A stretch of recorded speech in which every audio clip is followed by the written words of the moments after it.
기도하겠습니다. 주는 그리스도시요 살아계신 하나님의 아들이시나이다. 하나님 진심으로 감사를 드립니다. 오늘 창세기 28장을 통하여 야곱에게 주신 꿈과 서원의 핵심이라는 제목으로 하나님의 말씀을 대언합니다. 이 말씀이 살아서 전하는 자나 듣는 자의 혼령 관절골수와 생각과 마음이 찔러 쪼개어지며 마른 뼈다귀처럼 죽었던 영혼들이 소생케 되어져서 이스라엘의 지극히 큰 군대가 된 것처럼 우리의 삶 자체가 영역 아래 강건한 힘이 회복되어지며 본격적인 영적인 전쟁할 수 있는 힘이 공급되는 예배가 되도록 축복하여 주시옵소서. 감사를 드리며 승리하신 주 예수 그리스도의 이름으로 감사하며 기도드리옵나이다. 아멘. 오늘 제목이 야곱에게 주신 꿈과 서원의 핵심입니다. 창세기 28장 내용을 보면서 또 지금 우리에게 주신 하나님의 음성을 또 야곱에게 주셨던 그 꿈, 또 요셉에게도 주셨던 그 꿈, 저와 여러분들에게도 동일한 꿈을 주실 겁니다. 꿈 좋아하셔서 가지고 꿈 해몽하러 다니는 분들이 있는데 여기에 대한 꿈은 이미 언약이고 요에서 2장 28절에 구약시대 때는 수많은 선지자 제사장 왕을 선택해서 기름을 부어봤는데 하나님이 원하는 정확한 말씀 그대로 대언하는 선지자들이 많이 없었고 요나처럼 니느웨로 가지 않고 다시스로 가버리고 제사장을 세웠더니 아론처럼 참된 피의 의미를 아는 제사를 하는 것이 아니라 금송아지를 만들어 놓고 이게 출애굽한 여호와라고 앞장서서 우상 만드는데 앞장서는 제사장들이 많았고 너무 훌륭하다고 하는 다윗 왕도 우리아를 전쟁터에서 죽이고 바세바를 취하며 결국은 실수하는 모습을 보여준 이유가 뭐냐? 참된 왕이 오셔야 된다. 참된 선지자가 와야 된다. 참된 제사장이 와야 된다. 마지막 때에 예수를 그리스도로 알고 믿고 영접한 자 모든 육체에다가 특별한 가문에서 선택하는 것도 아니라 예수를 그리스도로 알고 믿고 영접하는 자 모든 육체에다가 성령을 물붓듯이 부어서 어린아이와 늙은이와 청년들이 꿈을 꾸고 환상을 보고 예언하는, 그러니까 어떤 꿈이냐, 어떤 환상이냐, 어떤 예언이냐, 다시 오실 그리스도를 바라보는 200개 나라와 2000개가 넘는 미전도 부족 국가 살아나는 꿈, 환상, 예언, 그들을 살리는 복음. 우리가 꿈 그러니까 자꾸 옛날에 막 돼지 꿈 꿨다, 무슨 꿈 꿨다, 개 꿈 꿨다 그런 꿈이 아니고 이미 우리에게는 선명하게 성경을 통해서 확인된 꿈을 또 한 번 더 확인할 것이고, 야곱이 여기서 서원합니다. 어떤 분들은 제가 앞으로 선교사로 서원합니다, 목사로 서원합니다 그래가 일 조금만 안 되면 내가 그때 서원한 걸 안 지켜서 이런가 맨날 시달리고 계시는데 그런 의미가 아니라 오늘 야곱이 어떤 꿈을 꿨고 어떤 서원을 하나님 앞에 드렸는지 2021년을 살아가는 우리가 새롭게 그 핵심적인 것을 찾게 되기를 주의 이름으로 축복합니다. 1절부터 4절에 보니까 지난주에는 우리 이제 야곱이 리브가와 함께 몸에다가 탈을 붙이고 에서가 받아야 될 축복을 받아버렸죠. 그러니까 에서가 막 야곱을 죽이겠다고 지금 난리가 난 겁니다. 1절부터 4절에 보면 이삭이 야곱을 불러 그에게 축복하고 또 부탁하여 가로되 부탁했습니다. 에서의 성격을 딱 알다 보니까 진짜로 동생을 죽일 것 같는 거예요. 그러니까 부탁하여 가로되 너는 가나안 사람의 딸들 중에서 아내를 취하지 말고, 뒤에 설명이 나오겠습니다만은 왜 그러면 가나안 땅이 좋은 건데 왜 가나안 사람의 딸들을 아내 취하지 말라고 했는지, 일어나 밧단 아람으로 가서 너의 외조부 부두엘 집에 이르러, 그러니까 어머니 리브가의 오빠죠. 거기서 너의 외삼촌 라반의 딸 중에서 아내를 취해라. 그러니까 결국은 하나님을 알고 여호와를 알고 있는 믿음을 가진 언약 안에 있는 딸과 결혼하기를 원한다고 이야기를 했어요. 벌써 야곱이 이삭이 볼 때 야곱이 자기 있는 데서 결혼할 수 있는 상황은 안 되겠다 싶었던 걸 알았죠. 에서가 있는 한 야곱이 여기서 결혼 생활하고 잘 살기는 좀 어려울 것 같다. 그래서 빨리 거기로 떠나서 아내를 취해라. 전능하신 하나님이 내게 복을 주어 너로 생육하고 번성케 하사 너로 여러 족속을 이루게 하시고, 너무 많이 들었죠. 창세기 1장 27절 28절에 아담을 창조하고 난 다음에 하나님이 주신 말씀이 뭐냐, 하나님의 형상대로 창조하시고 복을 주시되 생육하고 번성하고 충만하고 정복하고 다스리는, 하나님의 뜻은 원래 에덴 동산에 하나님의 형상, 그 하나님의 형상은 그리스도를 말하는 거죠.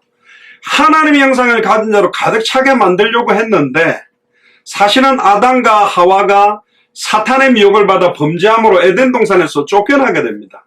그리고 안타깝게 첫째 형 가인이 동생 아벨을 죽이게 되고 하나님은 언약의 대를 이어갈 셋을 통해서 언약의 계보를 이어온 겁니다. 결국은 생육하고 번성하고 충만한 언약을 이루지 못한 거예요. 그게 아브라함에게 이어졌고 이삭에게 이어졌고 이제는 야곱에게까지 언약의 바톤이 전달된 거죠. 생육하고 번성케 하사 너로 여러 족속을 이루게 하시고 아브라함에게 허락하신 복을 이야기하죠. 할아버지에게 주셨던 복을 내게 주시되 너와 함께 내 자손에게 주사 너로 하나님이 아브라함에게 주신 땅 곧 너희의 우구하는 땅을 유업으로 받게 하시기를 원하노라. 원래 이 아브라함에게 주신 땅이 가나안 땅입니다. 왜 가나안 땅이 중요하냐? 옥토기 때문에, 비옥하기 때문에 그렇지 않습니다. 예수님이 그리스도로 오실 땅, 단번에 영원히 하나님을 만나게 되는 길이 열릴 땅, 단번에 영원히 과거, 현재, 미래 모든 죄와 저주에서 해방받을 땅, 단번에 영원히 사탄, 마귀, 귀신, 사망 권세를 깨뜨리고 승리할 땅이기 때문에 그 땅으로 가라고 명령합니다. 왜 그러면 가나안 족속 가운데 아내를 취하지 말라고 했냐? 노아가 이렇게 저주하죠.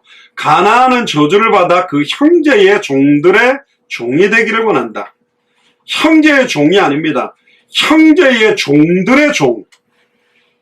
이거 너무 비참한 신분이 되는 저주를 받은 게 가나안이고요. 셈의 하나님 여호와를 찬송하리로다. 가나안은 셈의 종이 되리라. 참 안타깝게 이렇게 저주 속에 들어갔던 족속이 가나안입니다. 결국 이 가나안 땅은 여호수아 시대 때 7족속 31왕이 우상숭배하고 둘러 진치고 있었고 여호수아 장군 중심으로 요단을 가르고 들어가서 모든 가나안 족속을 갖다가 쳐 없애고 이제는 언약을 가진 이스라엘 민족들이 그 가나안 땅의 축복을 회복하게 되는 게 하나님의 역사입니다. 결국 모든 게 하나님의 계획 속에서 완벽한 목표를 놓고 진행되고 있는 것이지요. 아까도 말씀드렸습니다. 결국 아담과 하와가 생육하고 번성하고 충만하고 정복하고 다스리지 못했기 때문에 그 아담으로부터 이어져서 노아에게 이어져서 아브라함, 이삭, 야곱, 요셉을 통해 모세, 그리고 구약의 수많은 선지자를 통해서 아브라함과 다윗의 자손 예수 그리스도의 세계, 예수님께서 완벽하게 이 언약을 성취할 수 있도록 복음을 우리에게 주셨기 때문에 이제는 우리를 통해 모든 족속 천하만민 땅끝에 가서 생육하고 번성하고 충만하고 정복하고 다스리는 생명운동, 말씀운동, 제자운동 하기를 원하는 게 지금 우리에게 전달된 약속입니다.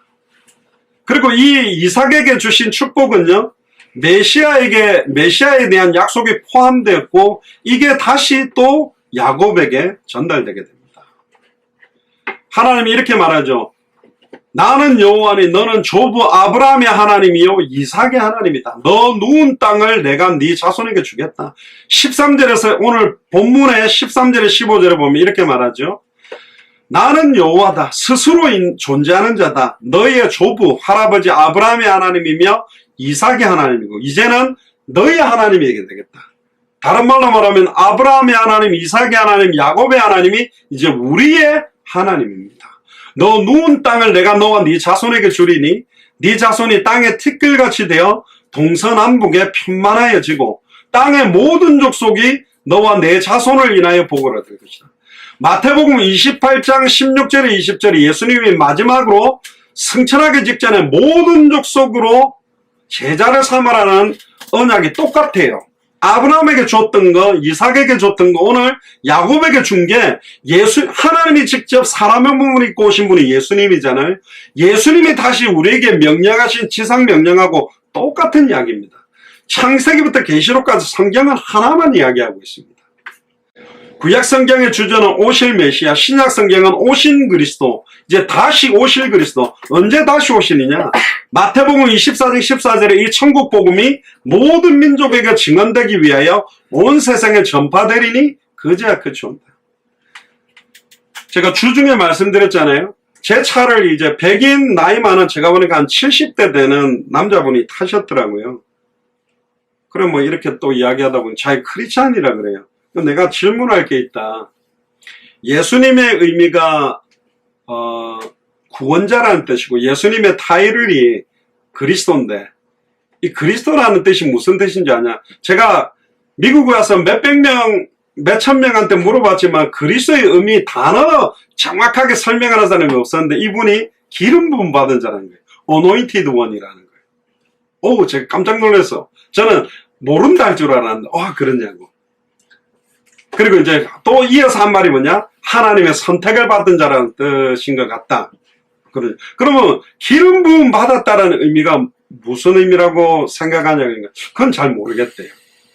그래서 구약 성경에 머리에 기름 부어서 직분을 세웠는데 그 기름 부을 때 성령 부음이 임하는데 세 직분이 선지자, 제사장, 왕. 그러나 예수님은 참된 선지자, 참된 제사장, 참된 왕이다. 단번에 영원히 하나님을 만나는 길이고 자기의 피로 단 한 번의 제사에 과거, 현재, 미래 모든 죄와 저주를 해방시키고 사탄 마귀의 귀신 사망권세를 깨뜨리고 승리한 참된 왕이다. 그래서 예수를 그리스도로 믿는 믿음은 2000년 전 십자가에서 예수님이 다 이루었다고 선언했기 때문에 지금 나의 모든 문제가 2000년 전에 다 끝났다라고 믿는 것이다. 이걸 다 제가 영어로 할 수 있냐? 하나의 은혜로 하여. 어찌어찌 막 딱지딱지 붙여서 이렇게 설명이 되더라고요. 어디서 신앙가는 자기 원래 독일 사람이래. 근데 여기 워싱턴은 어떻게 관광객이냐니까 아니래요. 그러면서 자기는 전 세계 다니면서 성경 박물관을 디렉터가 만드는 역할을 하고 있대요. 그럼 성경 사본에 대한 걸 하는 거예요. 그것도 포함되어 있대요. 그래. 한국에도 있대, 조그마지만. 성경 박물관이. 독일 사람이.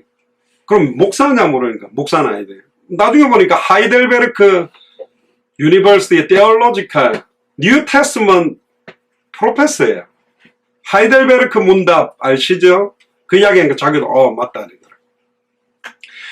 유명한 두 가지가 뭐냐면 우리 개혁교회의 신조로 볼 수 있는 웨스트민스터 신앙고백서 대소요리 문답과 하이델베르크 신조가 되게 중요해요.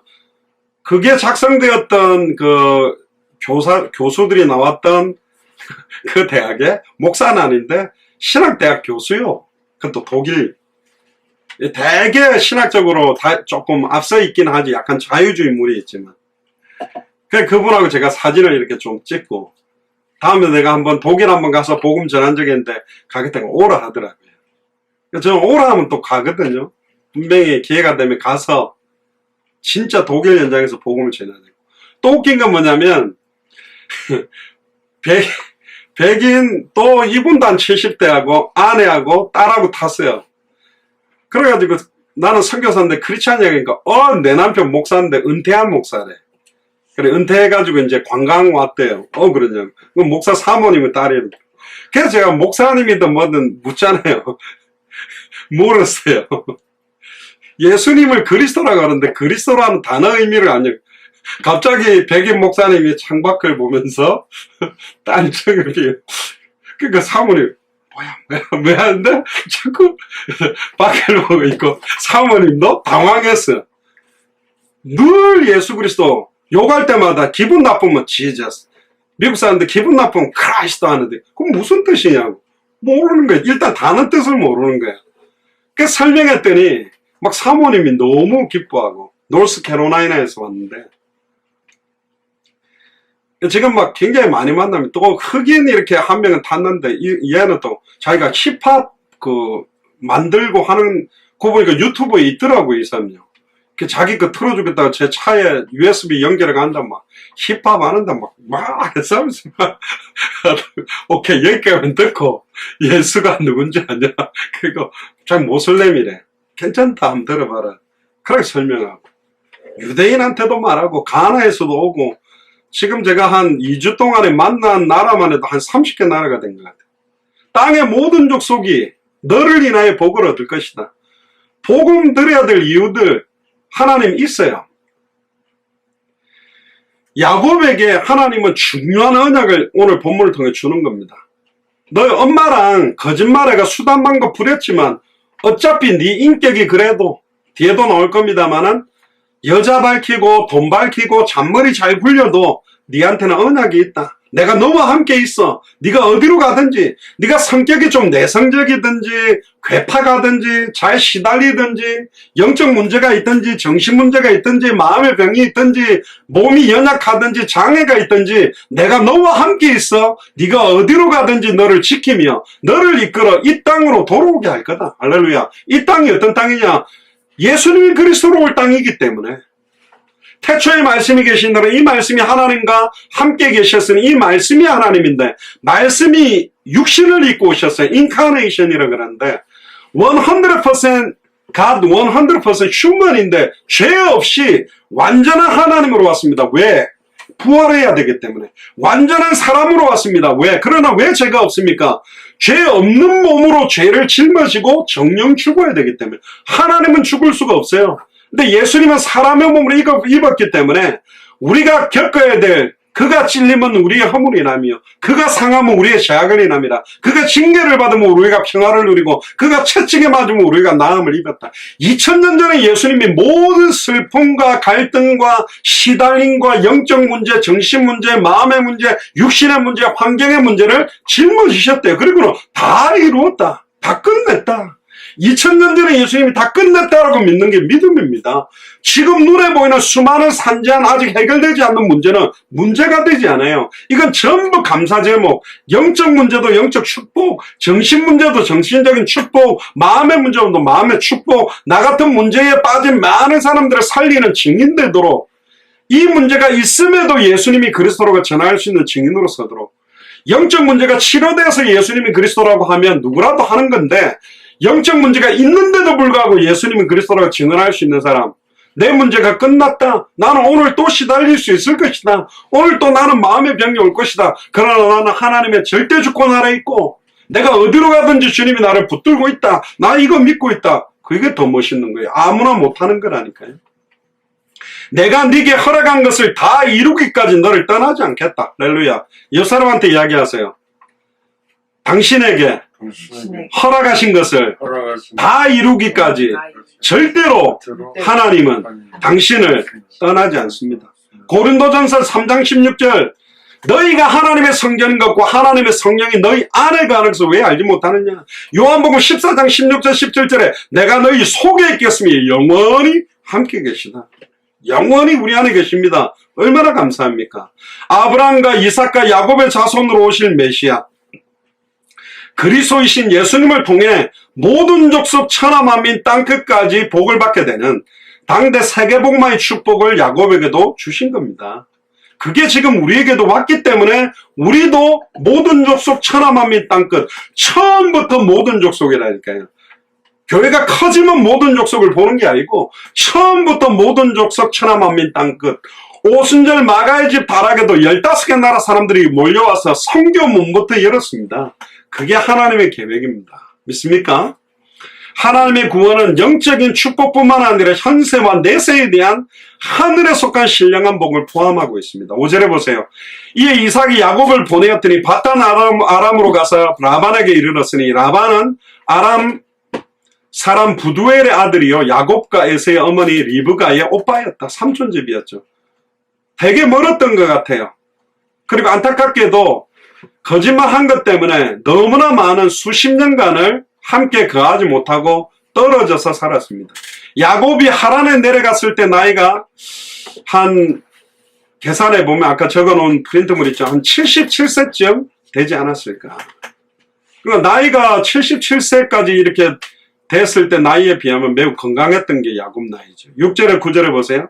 에서가 본즉 이삭이 야곱에게 축복을 하고 그를 바단 아람으로 보내어 거기서 아내를 취하게 하였고 에서 이야기가 갑자기 불쑥 나옵니다. 그러니까 결국은 언약 안에 있는 사람과 성경은 두 부류에 대한 이야기가 있습니다. 언약 안에 있는 사람과 언약 바깥에. 그러니까 이스라엘 민족과 애굽, 아수르, 바벨론, 로마 주변 강대국에 대한 이야기. 그런데 또 놀랍게도 언약 안에 있는 사람도 두 종류로 나누어져요. 요셉으로 쓰임받는 사람들이 있고 요셉의 형제들이 쓰임받는 게 달랐단 말이에요. 다윗이 있었고 다윗의 형제들의 쓰임이 달랐단 말이죠. 결국은 수많은 교회들도 있고 크리스찬들이 있지만 진짜 생명운동, 말씀운동, 제자운동, 하나님의 소원의 핵심, 하나님의 뜻을 이루는데 우리 인생을 들이며 현장을 놓치지 않고 주님 오시는 그날까지 생명운동, 말씀운동, 제자운동하는 사람들은 또 따로 있다. 그 축복 속에 저와 여러분들이 들어있다는 것을 확신하고 누리게 되기를 주님 축복합니다. 그렇습니다. 그냥 교회 왔다 갔다 취미생활로 왔다 갔다 하고 그냥 잠깐 예배 안 드리고 골프 치러 가면 번개 맞을까 봐 놀래가 예배 드리고 하나님 그래도 번개 치지 마세요. 나 예배 드리고 헌금도 좀 넣었어요 하고 놀러 다니는 거쳐가는 취미생활의 교회가 아니라 참된 신앙생활, 우리의 몸을, 우리의 삶 자체를 거룩한 산제사로 드리고 신령과 진정으로 예배드리는 그런 사람들을 통해서 하나님은 그 언약을 끌어갔습니다. 그 사람이 학력이 높든 낮든 대졸이든 박사학위자든 초등학교 다니다가 대학을 했던 관계가 없는 거예요. 언약 있는 사람을 통해 언약 있는 자와 함께 하겠다. 믿습니까? 옆 사람한테는 물어보세요. 당신이 그 언약이 있는 사람입니까? 에서가 본즉 이삭이 야곱에게 축복하고 그를 파단 아람으로 보내요. 거기서 아내를 취하게 하였고 또 그에게 축복하고 명하기를 너는 가나안 사람의 딸들 중에 아내를 취하지 말라. 계속 강조합니다. 언약 모르는 여자랑 결혼하면 안 된다. 또 야곱이 부모의 명을 좇아 파단 아람으로 갔으며 에서가 또 본즉 가나안 사람의 딸들이 그 아비 이삭을 기쁘게 못하는지라. 이 에서가 이스마엘에게 가서 그 본처들 외에 아브라함의 아들 이스마엘의 딸이요 느바요스의 누이인 마할렛을 아내로 취하더라. 희한하죠. 영적인 유유상종이에요. 영적으로 통하는 사람끼리 모인다니까요.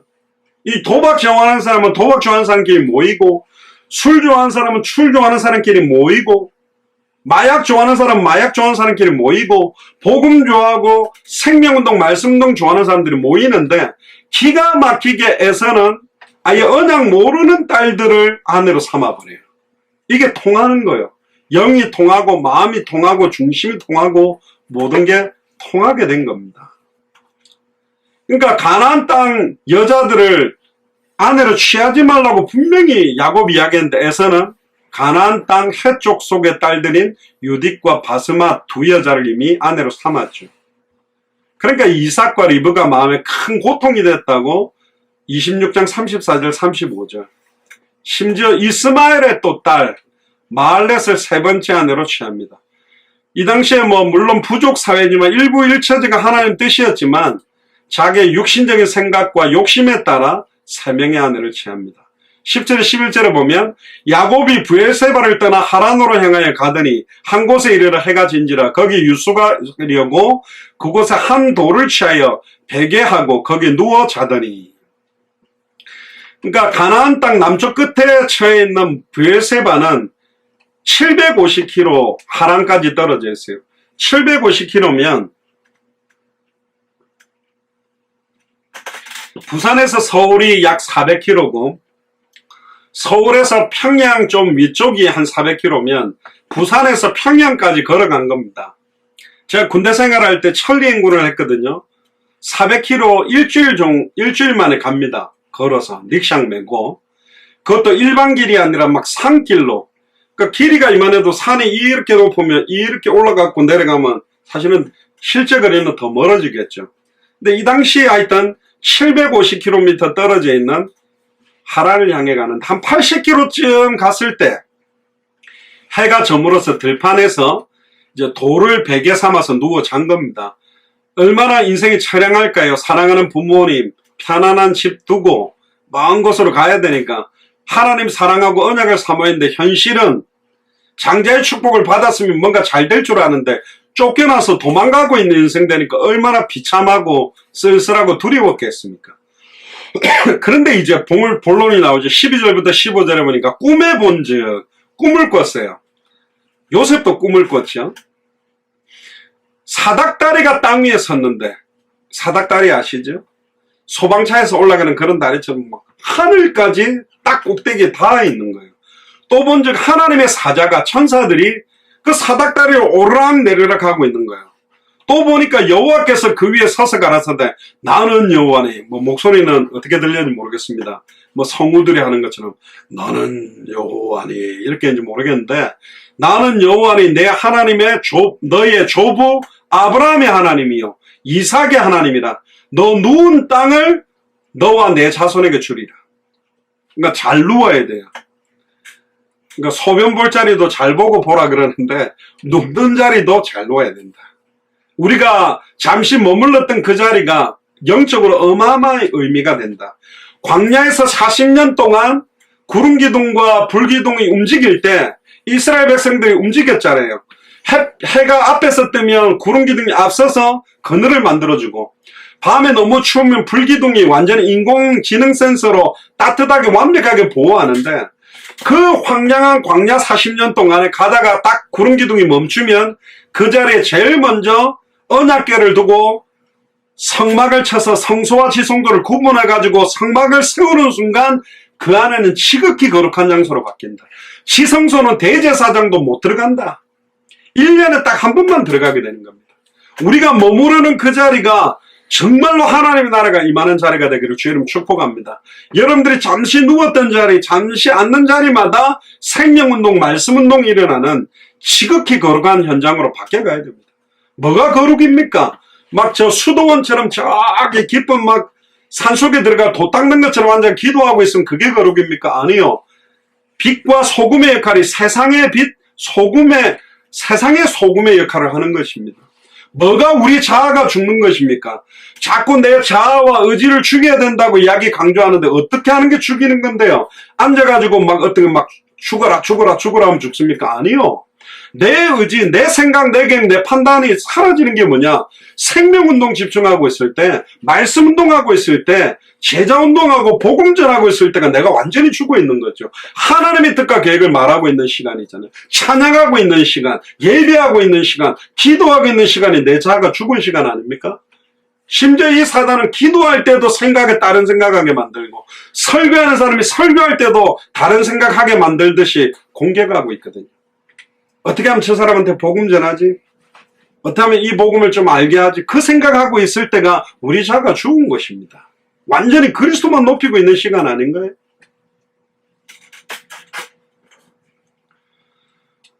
동서남북에 편만해지도록, 그래서 땅의 모든 족속, 그래서 우리는 처음부터 200개 나라 2000개가 넘는 미존도 부족국가를 두고 기도했고, 감사하게도 55개 정도 나라에 가서 너무 중요한 목회자들과 선교사를 만났고, 나머지 150개 나라도 뛰려고 하는 것입니다. 물론 각 나라가 지금 교회들이 있어요. 목사들도 선교사들도 있어요. 근데 안타깝게도 성경이 말하는 복음의 핵심을 잃어버려서 예수님이 엘리야인 것처럼 신비운동, 은사운동, 병 고치는 데 집중하는 교회가 많고, 예수님을 예레미야처럼 테레사 수녀처럼 박애주의 하는 쪽으로 집중하고 있는 교회가 많고, 예수님을 세례요한처럼 마틴 루터 킹 목사님처럼 인권운동, 사회운동, 복지운동하고 있는 교회가 많고, 선지자 중에 하나처럼 지식운동, 예언운동하고 있는 교회가 많다. 예수님의 엘리야, 예레미야, 세례요한 선지자 중에 하나가 아닙니다. 이들은 아담의 후손이에요. 아담의 후손은 죄인이라 근본 문제 3가지를 해결할 수가 없어요. 죄인이 어떻게 죄 문제를 해결합니까? 어떻게 죄인이 사탄을 이깁니까? 어떻게 죄인이 거룩하신 하나님께 갑니까? 하나님이 직접 사람의 몸을 입고 오신 여자의 후손만이 사탄의 머리를 박살내고 죄와 저주를 해방시키고 하나님을 만나는 길을 여신 것입니다. 결국은 이 야곱이 꿈꾸면 하나님께서 주신 계시적인 꿈입니다. 사닥다리가 땅 위에 세워져 있는데 그 꼭대기가 하늘에 닿았다고 되어 있습니다. 이 사닥다리와 반대되는 구약의 개념 하나가 나오는 게 바벨탑입니다. 사닥다리는 위로부터 내려와서 땅에 닿았다면, 바벨탑은 사람들이 하늘에 닿기 위해 쌓아 올라갔지만 하나님의 언어를 섞어버림으로 짓다가 중단된 개념입니다. 그러니까 사닥다리는 복음을 의미하고 바벨탑은 종교를 의미합니다. 하나님이 주신 십자가적인 의미, 하나님이 직접 사람을 찾아오신 거예요. 복음의 기준은 행위가 아닙니다. 하나님의 선택과 믿음으로 구원받아요. 종교는 뭐냐? 인간이 하나님을 찾으려고 하는 거예요. 구원받기 위해 몸부림치고 올라가려고 하는 겁니다. 그래서 인간의 노력이 필요하고 공덕과 선행과 구제와 헌신과 봉사를 쌓아서 가야 된다는 생각을 합니다. 아무리 쌓아본들 바벨탑처럼 하늘에 닿지 못하는 것이죠. 하나님께서 야곱에게 몇 가지 꿈의 내용의 핵심적인 걸 주셨어요. 세 가지입니다. 첫 번째가 뭐냐? 너 누운 땅을 내가 너와 내 자손에게 주겠다. 그럼 어디에 누워야 됩니까? 눕기만 하면 그 땅을 주겠대. 그러면 어디 가야 됩니까? 강남 제일 비싼 땅 가갖고 누워버리면 좋겠잖아요. 그러니까 아무 때나 들어눕지 말고 진짜 살려야 되는 핵심, 땅값 비싼데 누우란 말이 아니고 진짜 제자들이 있는 땅에 가서 들어누워야 된다니까. 이상한데 데모하다가 막 땅에 들어누워 경찰 오는데 안 돼 하면서 막 용쓰면서 들어누워 계시지 말고 어디에 누워야 되느냐. 심지어 여호수아에게는 네 발바닥으로 밟는 곳을 다 너희에게 주었다. 할렐루야. 그래서 어디로 우리의 발바닥을 밟아야 될지. 두 번째가 뭡니까? 네 자손이 땅에 티끌같이 되어 동서남북에 편만하게 될 거다. 한 나라뿐만 아니라 모든 족속 천하만민 땅끝에 흩어질 것이다. 그렇습니다. 가보니까 진짜 하나님이 예비해 놓은 제자들이 있어요. 셋째로 땅의 모든 족속이 너와 내 자손을 인하여 뭐를 얻는다? 복을 얻는다. 복 그러니까 개념이지만 복음을 얻게 되리라. 예수님이 그리스도라는 복음을 듣고 살아나게 될 것이다. 너와 내 자손, 결국은 아브라함과 이삭과 야곱과 요셉을 통해서 아브라함과 다윗의 자손 예수 그리스도로 인하여 땅의 모든 족속이 복을 얻고 예수를 그리스도로 믿는 우리의 발걸음을 통하여 또 땅의 모든 족속이 복을 얻게 될 것입니다. 그게 당대 세계복음화의 언약이죠. 계속 반복되는 내용입니다. 여기도 메시아의 언약이 들어있고요. 사도 바울은 예수 그리스도의 대속사역으로 예수 그리스도 안에 있는 복이 아브라함의 복이 이방인에까지 가게 됐다. 갈라디아서 3장 13절에 16절에 보면 그리스도께서 우리를 위하여 저주를 받은 바 되사 율법의 저주에서 우리를 속량하셨으니 기록된 바 나무에 달린 자마다 저주 아래 있는 자라 하였습니다. 어떤 사람들 아이고 봐라 예수가 저주받아가 십자가에 달려 죽었다는데 내 죄 때문에 죽었음을 깨닫지 못하는 자들이 너무 많다니까요. 이는 그리스도 예수 안에서 아브라함의 복이 이방인에게 미치게 하고 우리도 엄격하게 말하면 이방인이잖아요. 우리는 유대인들이 아니잖아요. 그런데 우리에게까지 왔고 우리로 하여금 믿음으로 말미암아 성령의 약속을 받게 하려 합니다. 형제들아 사람의 예대로 말하노니 사람의 언약이라도 정한 후에는 아무나 폐하거나 더하지 못한다.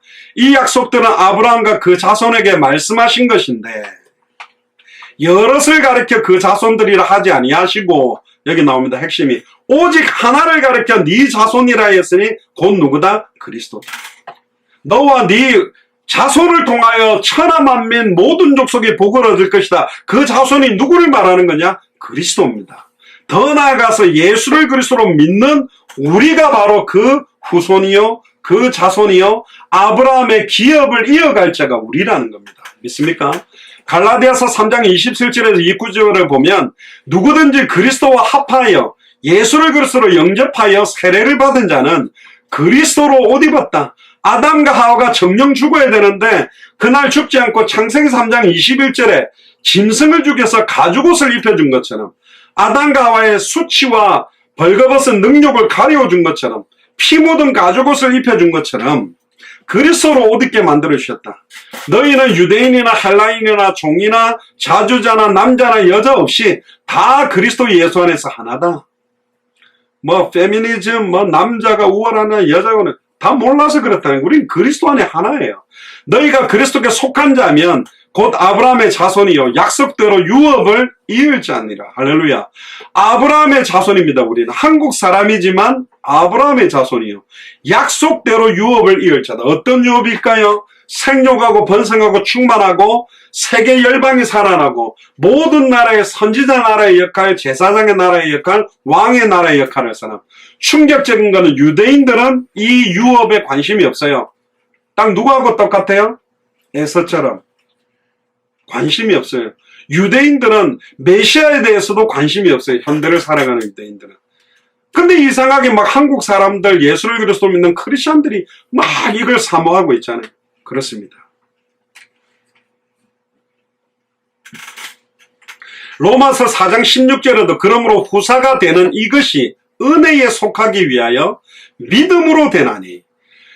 후사가 된다는 말은 왕이 있다면 그 다음 왕자가 되고 그 다음 모든 권세와 사명을 이어받는 것이 은혜에, 하나님의 은혜로 말미암아 믿음으로 된다는 겁니다. 이는 그 약속을 그 모든 후손에게 굳게 하려 하심이라.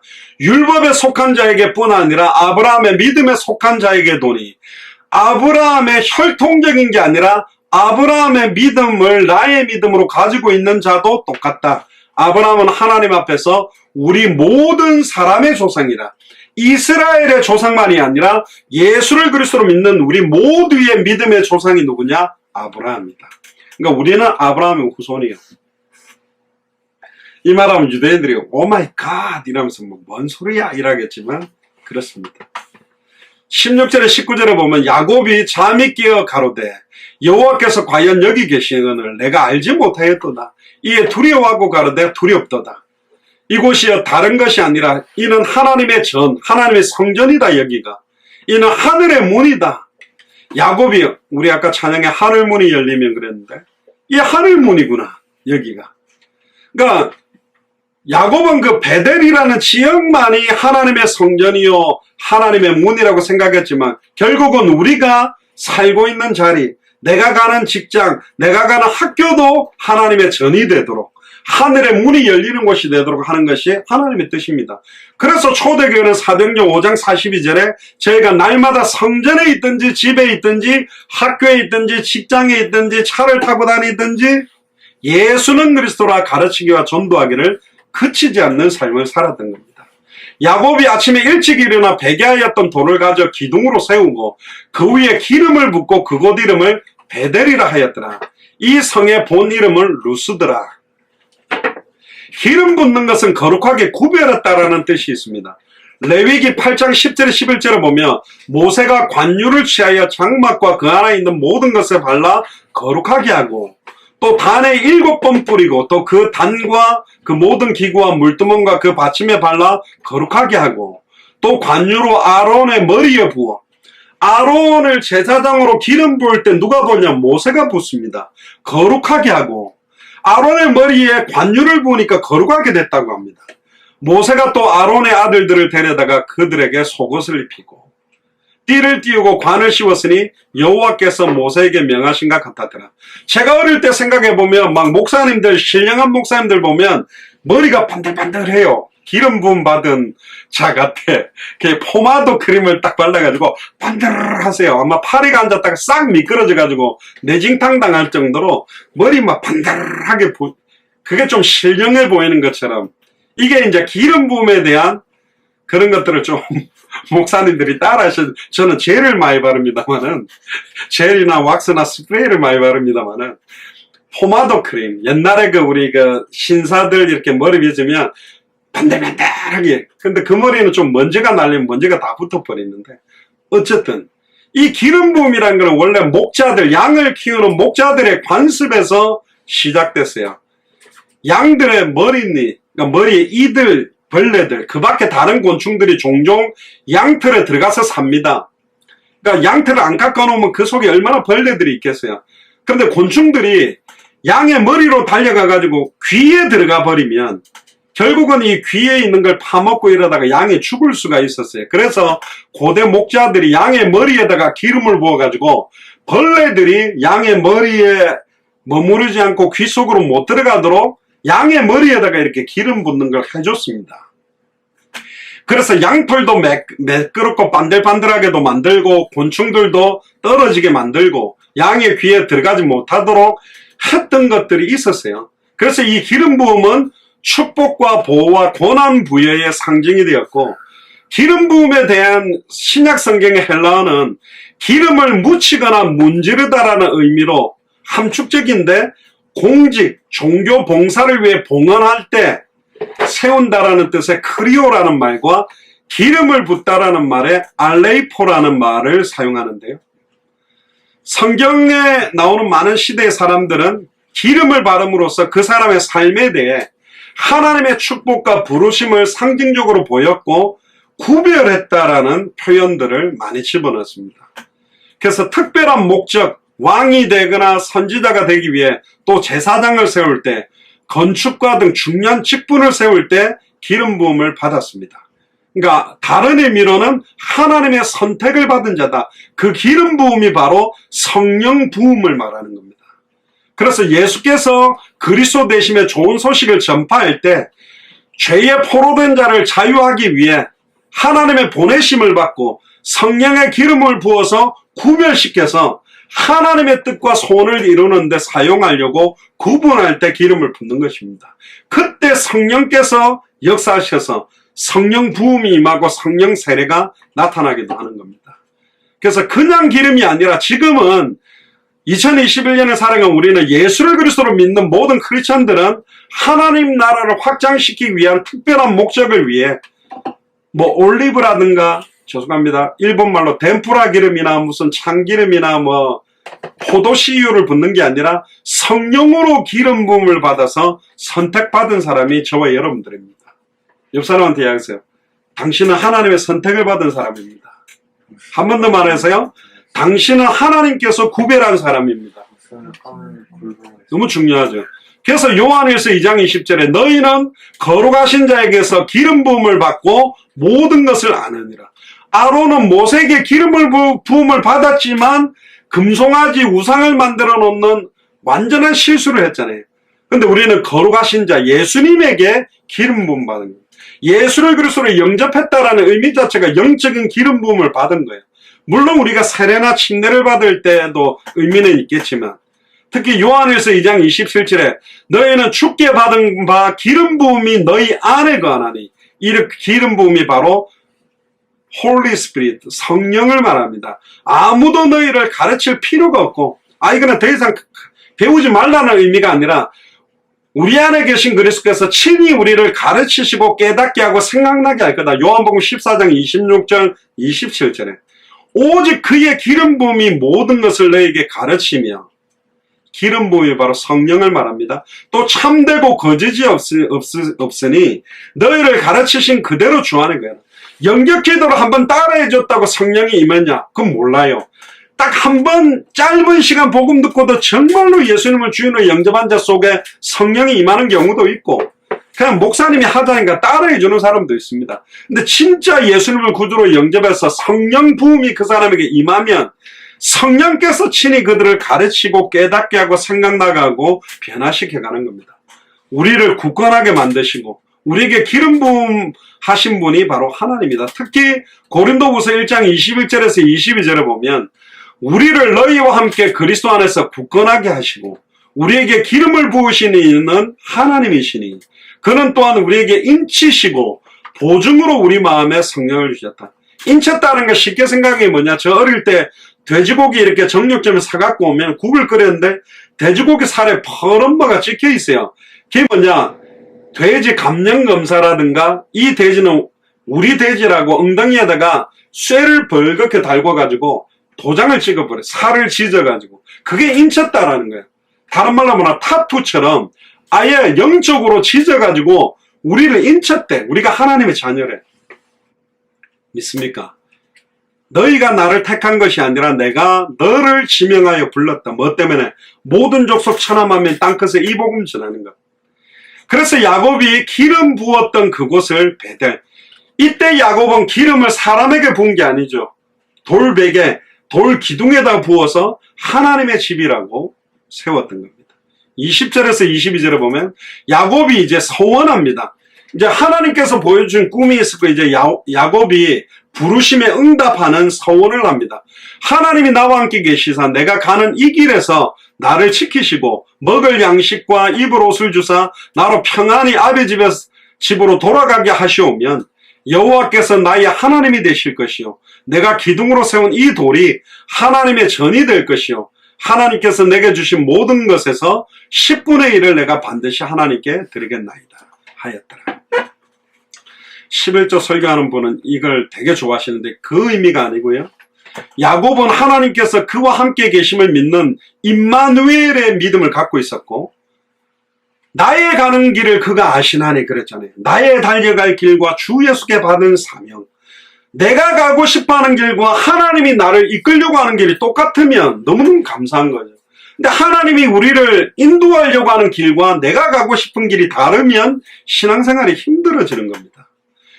이 야곱을 지켜주시고 그에게 모든 것들을 책임져 주시겠다 그랬거든요. 그래서 야곱이 세 가지를 소원합니다. 야곱이 소원한 세 가지 중에 첫 번째는 뭐냐?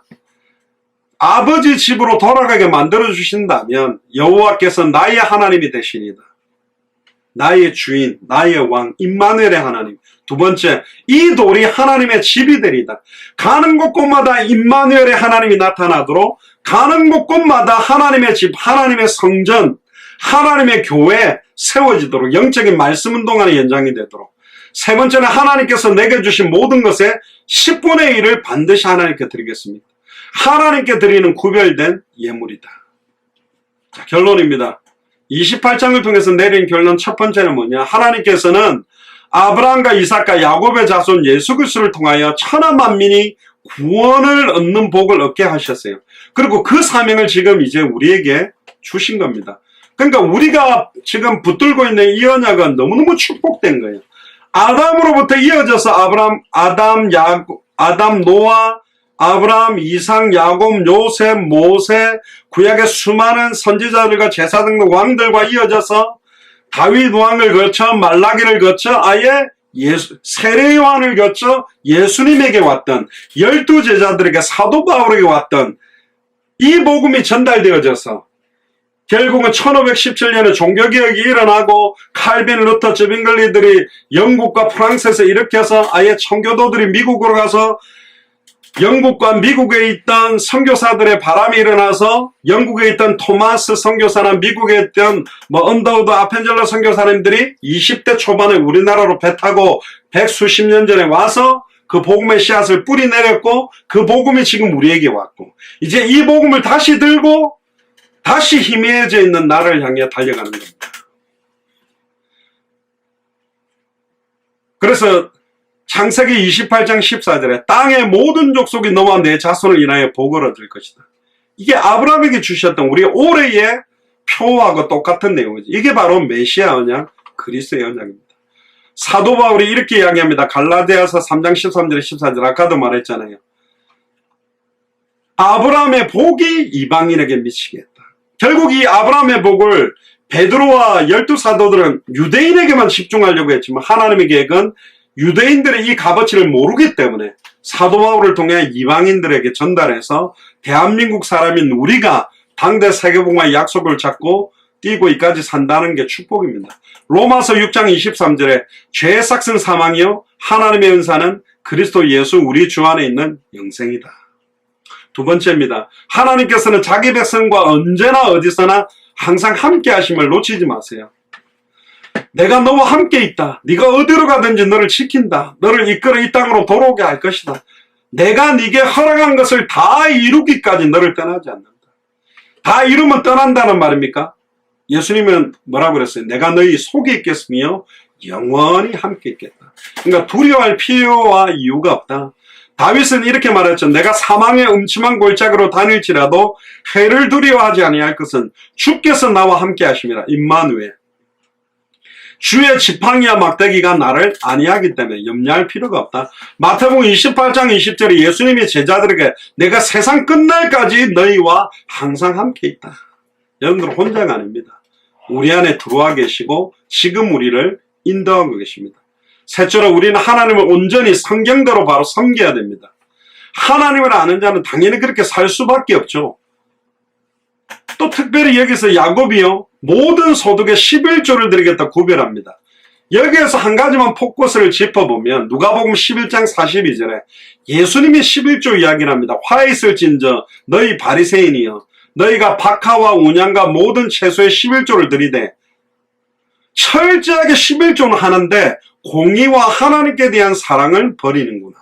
공의가 없고 하나님에 대한 사랑이 없는 11조는 하나님 받지 않는다는 거예요.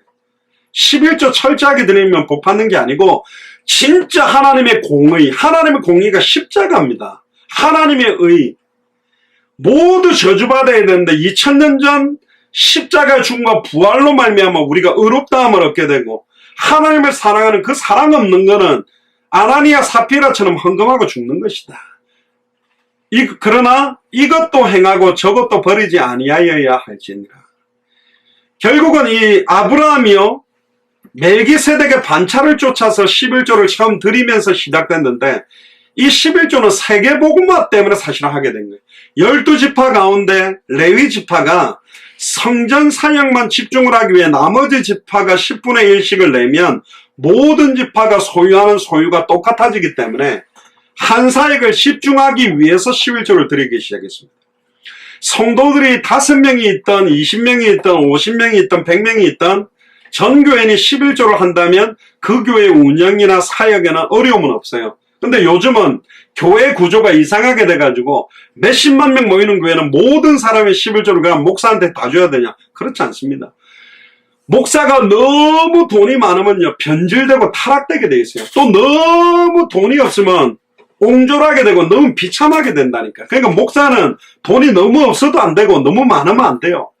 딱 생명운동, 말씀운동, 제자운동, 사역하는데 딱 적당하게 인도받을 수 있는 정도로 인도를 받아야 됩니다. 독일에는 목사들의 월급을 국가에서 줍니다. 그러니까 성도가 10명 사역을 하든 1000명 사역을 하든 그 사람의 가족 숫자와 생활할 수 있는 평균을 내가 준단 말이에요. 그러면 경제 문제 없으니까 생명 걸고 전도 잘하냐? 아니요. 전도 안 합니다. 독일 목사들. 이상하죠. 때때로 막 목회자들 경제적으로 어려워서 현장으로 뛰어드는 경우도 있고 너무 경제가 윤택해서 현장에 안 가는 목사도 있습니다. 결국은 11조는 뭐냐? 하나님이 모든 족속 천하만민 땅끝 살리는 선교를 위해 생명운동, 말씀운동, 제자운동을 위해 준 거지. 교회가 땅을 어마어마하게 많이 사고 건물을 어마어마하게 비싸게 들여가지고 내가 이 교회를 목회하고 이 교회의 목사요 장로다 의시하고 자랑하라고 만든 게 아닙니다. 큰 교회를 지으라는 적도 없고 사람을 많이 모아라는 적도 없고 모든 족속으로 제자를 삼아라. 천하만민에게 복음을 전하는데 유익한 대로 사용해야 된다는 거죠.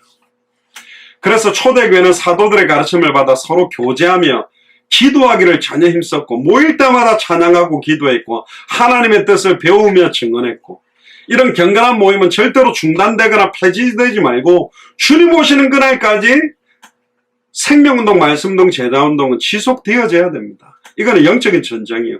그래서 사도행전 5장 42절에 초대교회는 저희가 날마다 주일날마다가 아니라 날마다 성전에 있든지 모이는 교회, 주일교회, 집에 있든지 흩어지는 교회, 평일교회, 예수는 그리스도라 가르치기와 교육훈련과 전도하기를 생명운동, 말씀운동, 제자운동을 쉬지 않았다.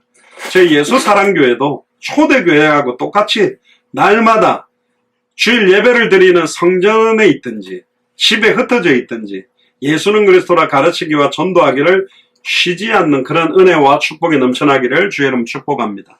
기도하겠습니다. 주는 그리스도시요 살아계신 하나님의 아들이시나이다. 하나님 감사합니다.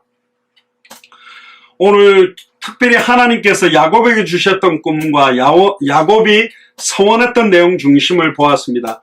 이미 아브라함과 이삭과 야곱과 요셉과 모세를 통해 이어져 왔던 그 언약을 저희들에게 주셔서 이 시대의 야곱처럼 이 시대에 하나님이 가장 원하시는 소원과 언약을 성취하기 위하여 200개 나라와 2000개가 넘는 미존도 부족 국가마다 하나님이 숨겨놓으신 합당한 자, 평안을 받을 자, 옥토와 같은 그리스도의 제자들을 찾아내서 함께 다시 오실 그리스도의 시간표를 앞당기는 생명운동, 말씀운동, 제자운동이 본격화되도록 이 일에 저희 교회가 마음껏 쓰임받도록 축복하여 주시옵소서. 감사를 드리며 승리하신 주 예수 그리스도 이름으로 감사하며 기도드리옵나이다. 아멘.